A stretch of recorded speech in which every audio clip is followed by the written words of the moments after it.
Olá, queridos irmãos, queridas irmãs, com muita alegria que estamos aqui para mais uma vez refletirmos sobre uma mensagem trazida pelo nosso querido André Luiz, que vamos encontrar na obra Agenda Cristã, que é a psicografia de Francisco Cândido Xavier.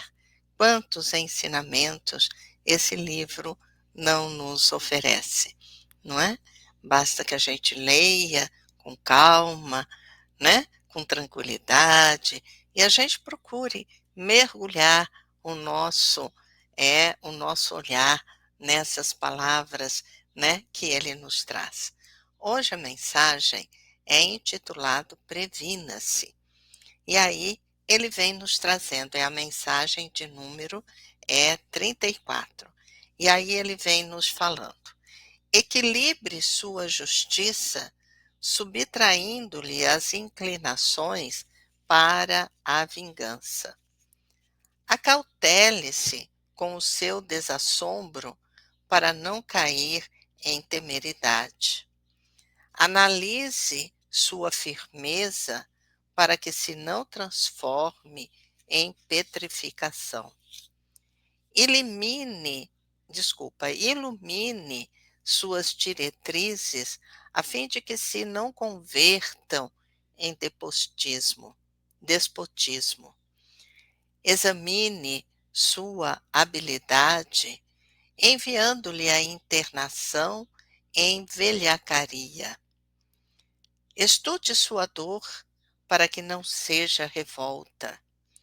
Controle seus melindres, de modo que não se instale na casa sinistra do ódio.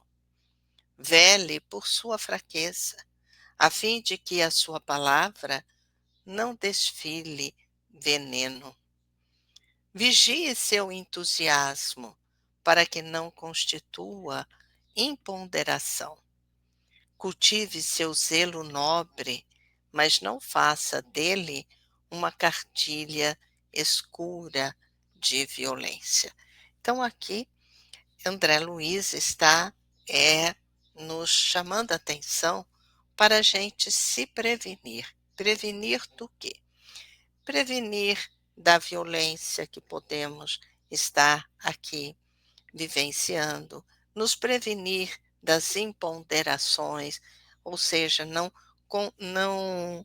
ponderarmos de maneira equilibrada, né?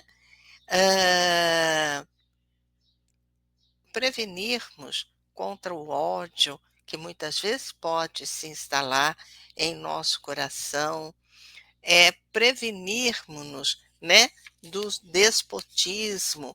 Quando queremos alguma coisa, nós somos déspota, né? Então, nos prevenir contra isso. Nos prevenir, não é, dos sentimentos de vingança que muitas vezes nós somos é, nós somos visitados, né, por esse sentimento. Então, nos prevenirmos disso tudo, não é? Na verdade, não ficarmos isolados, né? Não ficarmos retidos em nossa casa, não. Vivenciarmos a nossa vida, a experiência de vida que nós temos que ter, não é? Porque vamos passar por uma série de situações que vai nos fazer ponderar sobre qual tipo de sentimento eu preciso ter. E vai me levar a pensar, não é? Como é que eu posso me prevenir contra este ou aquele sentimento?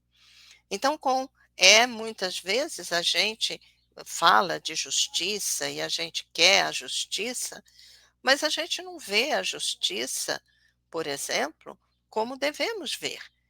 Porque a justiça que nós devemos ver e sentir e lutar, justamente é a justiça do Pai.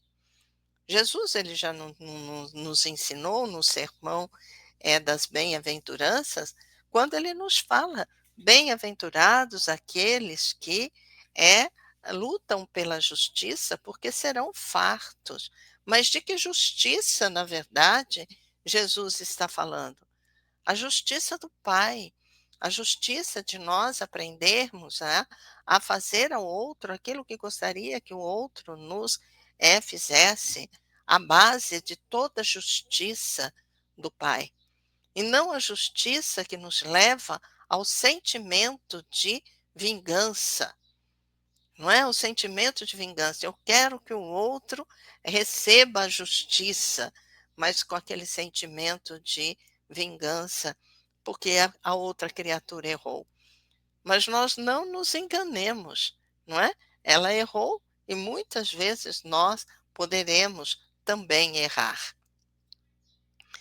Ele nos fala, né, para a gente fazer uma análise da nossa firmeza, né, porque nós temos que ter disciplina, nós temos que ter firmeza, né, nós temos que ter esse ponto correto, disciplina para nós. Mas nós não podemos nos transformar em petrificação, ou seja, a gente não conseguir ser maleável diante das circunstâncias. Nós temos que ter disciplina, nós temos que, na verdade, termos aquela firmeza de comportamento, de saber aquilo que nós devemos fazer, não é? Mas nós não podemos hã, petrificar os nossos olhos. Tá certo? Nós não nos petrificarmos, ou seja, não analisarmos, não avaliarmos outras oportunidades. E ele nos fala das diretrizes que nós precisamos tomar. Então, nós temos que ter diretriz, não é? Mas essas diretrizes, né, que nós temos que ter em nosso caminho, não pode se transformar em despotismo. Ou seja, todo mundo tem que fazer exatamente aquilo que eu quero que seja feito. Tá certo? Fala para que a gente entenda a nossa dor. A dor é algo que nos acompanha, não é? A dor são os nossos desafios, a dor são as nossas dificuldades, e nós temos que entender o porquê dessa dor. E o Espiritismo nos traz, não é? Ele nos fala que essa dor, essa dificuldade, né, que muitas vezes nós passamos, é justamente para nos despertar para coisas que são realmente valorosas, para despertar aquelas potencialidades que nós temos guardados em nós. A dor serve para abrirmos os nossos olhos para as nossas verdadeiras e reais busca que temos que fazer. Então, ele diz para a gente estudar a dor, entender a dor e não nos revoltarmos diante dessa dor, não é? Ele fala dos melindres, não é? E muitas vezes nós temos os melindres, alguma coisa, alguém faz alguma coisa para nós, a gente fica toda melindrada, todo melindrado, não é? Mas para a gente evitar isso e não permitir nesses, que é o mais importante, é não permitir que nesse estado de melindre que nós possamos estar, que nós não deixemos que o ódio se instale na casa do nosso coração, né? Porque o ódio em nosso coração vai trazer para nós uma série de complicações. E assim, então, ele vem trazendo todas essas situações para que a gente realmente possa, né, nos prevenir de todas essas coisas, lutarmos sim para sermos melhores, como nos dizem os espíritos superiores, sermos melhores hoje do que fomos ontem, mas nós não nos deixarmos levar por tudo aquilo que muitas vezes faz com que a gente, diante de uma tarefa, a gente venha a fracassar. Ficamos por aqui hoje, que Jesus possa abençoar a todos, não é? Que a paz esteja no coração de todos. E até uma próxima vez. Tchau, tchau.